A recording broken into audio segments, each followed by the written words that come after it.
Ek gaan vir jou wys hoe ek vir R100 'n hele outfit koop vandag. Kom shop saam met my. Okay, so hier is in die winkel. Dit is massief, absoluut massief.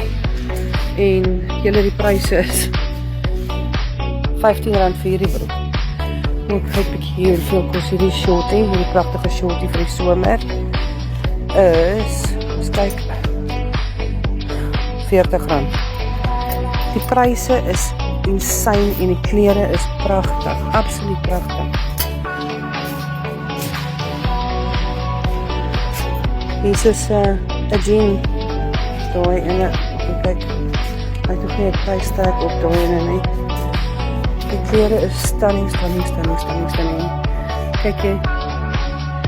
Alright, maar kom ek gaan nou vir my ietsie soek vir die dag. Pragtige rokkie.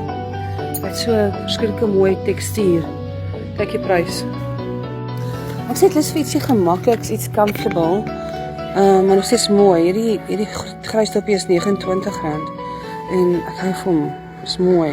Maar dan sien jy die pink is nou weer. So almal bly my vra, waar is die winkel? Die winkel is in Oos-London. Kyk hierdie mooi toppie. Dit is stunning. Hy is R15. Hy is in Oos-London en ek kan vir jou personal shopping doen as jy wil. As jy nie kan uitkom nie, dan doen ons oor WhatsApp. Jy gee my grootte, jou kleur waarvan jy hou en ons doen dit soek ietsie. Right, wat kry ek? Hier is so baie op. Alright, so ek het nou besluit, ek gaan vir hierdie rooi rompie. Hy is R40. Okay, en dan gaan ons hierdie R29 grys toppie vat. Ek dink hy gaan mooi pas saam met die rooi. Ek gaan daai toppie vat. Okay, ons het 'n swart skiepant gekry vir R29.90, so ons gaan hom vat. Kom ons kyk net hierdie mooi toppie, nee, en kyk die prys, R39. Ek gaan gou vir julle die kinderklere raak wys, kyk hier. R15. R15 vir skiepants en toppies. En dis enige kleur wat jy aan kan dink vir kindertjies.